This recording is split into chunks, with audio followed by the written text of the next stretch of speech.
Neçəyə dolar? Hardasan vəbşə? Sumqayıtda. Oğul səni.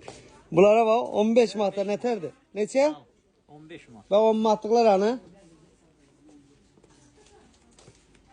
Real. Sən Allah düzündür bax. O nətərdir 15 manata? Allah. Hamısı. Bəs yaxşı bunlar, bax bunlar, bax buna bax. Artdığına bax buna, artdığına bax.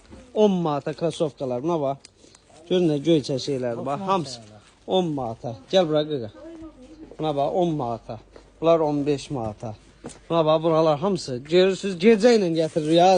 Sumqayıtda 10 manata bax krasovkalar. Buna bax ləzzət da. İplisi, ipsizi 10 manata bax.